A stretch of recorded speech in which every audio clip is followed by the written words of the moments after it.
और वहां खड़े लोगों की ओर देखकर चिल्लाए, कहा था ना हमने, हम यहाँ किसी को नुकसान पहुंचाने नहीं आए हैं और ना ही अपने लोगों से उलझने। आप लोगों से हाथ जोड़कर विनती है कि हमें अपना काम करने दीजिए और आप लोग शांति से अपने स्थान पर बैठ जाइए। सचिंद्र ने फिर अपने साथियों की ओर देखा और आंखों ही आंखों में आगे बढ़ने का इशारा किया।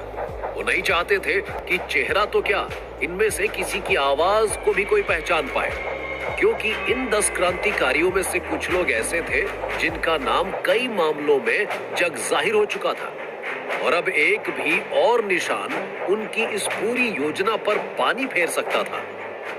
ये सोचकर वो लोग धीरे धीरे उस बोगी से निकल गए। ट्रेन धीमे धीमे अपनी रफ्तार से काकोरी की ओर बढ़ रही थी, लेकिन अभी अभी जो हुआ उससे सबके मन में कई सवाल उभर रहे थे।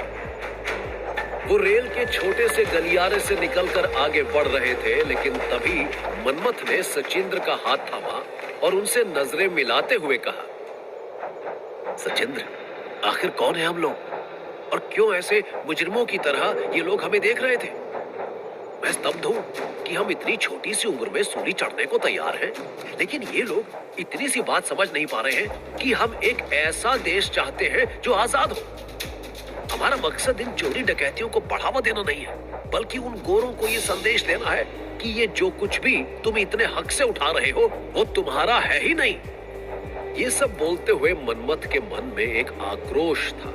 वो बहुत कुछ कहना चाहते थे, लेकिन समय की कमी के कारण सचिंद्र ने उनके कंधे पर हाथ रखा और बोले, इतिहास नहीं मरेगा ममन।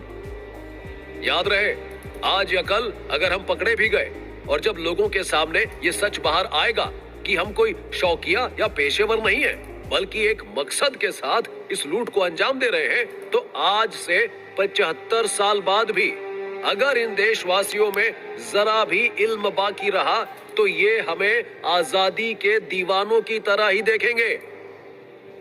और ये कहकर उन्होंने मनमथ के कंधे पर हाथ रखा और बोले, चलो, क्रांति के आगाज का समय आ चुका है, हमें अब कुछ भी नहीं सोचना है। और ये कहकर वो दोनों उस कैबिन की ओर बढ़ निकले जहां वो खजाना गार्ड की निगरानी में था और बाकी लोगों को भी अब कुछ ही देर में वहां पहुंचना था। आखिरकार हर ओर से सारे क्रांतिकारी उस कंपार्टमेंट की ओर आ चुके थे जहां वो खजाना रखा गया था। सबके चेहरे पर एक अजीब सा डर उभर आया था, क्योंकि किसी को यह अंदाजा नहीं था कि अंदर कितने गार्ड हैं या इन गार्ड के पास कौन से हथियार मौजूद हैं। जब ये प्लान बनाया जा रहा था तो सबको अंदेशा था कि जरूरी नहीं है कि हम जैसा सोचें वो बिल्कुल वैसा ही बनकर निकले, लेकिन किसी भी हाल में उन्हें इस काम को अंजाम तो देना ही था। इसलिए वहां इस योजना के अलावा एक और योजना भी बनाई गई थी जो हालात बदलते ही प्लान बी में बदल जाने वाली थी। तो वहीं दूसरी ओर वो कंपार्टमेंट जहां से ये लोग अभी निकल कर आए थे, वहां सब लोग शांत हो चुके थे, लेकिन आसपास कुछ फुसफुसाहट चालू हो चुकी थी। यात्रियों का झुंड कई सवाल करना चाहता था, लेकिन जवाब किसी के पास नहीं था। सब बस आंखों आंखों में डर कर एक दूसरे को देखते, फिर नजरें झुका लेते, लेकिन किसी को यह अंदाजा अब भी नहीं था कि उनके बीच कोई शख्स अब भी बैठा है जो इस प्रतीक्षा में है कि कब काकोरी आए और कब अपने आखिरी काम को अंजाम दिया जाए। इधर वो शख्स जो पिछले स्टेशन पर जब बहस हुई थी और वो ट्रेन से उतर गया था, अब वो भी दूसरे कंपार्टमेंट में चढ़ चुका था और उसकी नजरें बड़ी बेताबी से किसी को ढूंढ रही थी, लेकिन ना तो किसी को अंदाजा था कि वो कौन है और ना ही उसके इरादों के बारे में किसी को भनक थी। वो हर एक कंपार्टमेंट से गुजरते हुए अपनी मंजिल के इंतजार में बस एक एक कदम आगे बढ़ाए जा रहा था। इसी के साथ अब सारे क्रांतिकारी जो कि प्लान के अनुसार काकोरी पहुंचने से कुछ देर पहले ही उस कैबिन के बाहर पहुंच चुके थे जहां उन्हें इस घटना को अंजाम देना था। अभी कुछ समय बाकी था काकोरी स्टेशन के आने में। वहां खड़े सभी लोग कभी एक दूसरे को देखते तो कभी बाहर की ओर। वो चुपचाप बाहर खड़े थे और अंदर गार्ड अपनी योजना की ड्यूटी निभा रहा था। उसे जरा भी अंदाजा नहीं था कि अगले चंद लम्हों में वहां क्या होने वाला था। गार्ड कोई गोरा नहीं बल्कि अपने देश का ही था, लेकिन वर्दी और नौकरी के कारण गोरों के प्रति ईमानदार था, इसलिए उसकी नजर बराबर खजाने पर टिकी हुई थी। और बाहर क्रांतिकारी आखिरी अटैक के लिए अब पूरी तरह मुस्तैद हो चुके थे। तभी एक दूसरे की आंखें मिली। सबकी आंखों में मानो एक साथ कई सवाल उमड़ रहे थे। किसी का मन ये पूछना चाहता था कि क्या हम सही करने जा रहे हैं, तो कोई उन आंखों को आंखें झपकते हुए जवाब दे रहा था, ये सब हमारा है, हमारे देश का है। आखिर ये होते कौन है इस पर या हमारी किसी भी संपत्ति पर अपना अधिकार जमाने वाले। ये जवाब मिलते ही बिना बोले कुछ और सवाल उठ रहे थे जो मौन थे लेकिन आंखों में तैर रहे थे कि आखिर हमारा भी तो परिवार है, बूढ़े माँ बाप है, घर में पत्नी है और बच्चे हैं जिनके बारे में हमें सोचना चाहिए था इस कदम को उठाने से पहले। क्या हमारा उनके प्रति कोई कर्तव्य नहीं बनता? और आखिर किसके लिए हम ये सब कर रहे हैं? अगर हम पकड़े गए तो?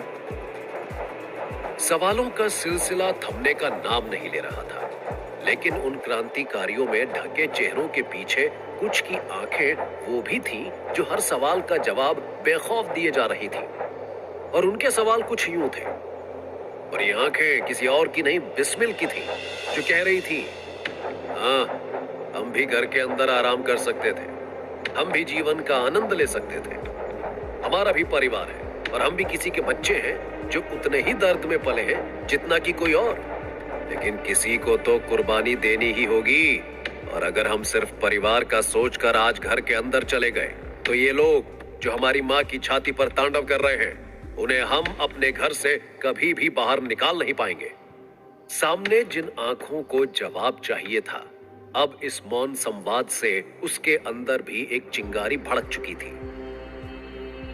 उसने अपनी भौहें तानी और आंखों से ही जवाब दिया, सही कहा आपने, आखिर किसी को तो कुर्बानी देनी ही होगी ना। मैं तैयार हूं अपनी भारत मां के लिए सर्वस्व न्यौछावर करने के लिए।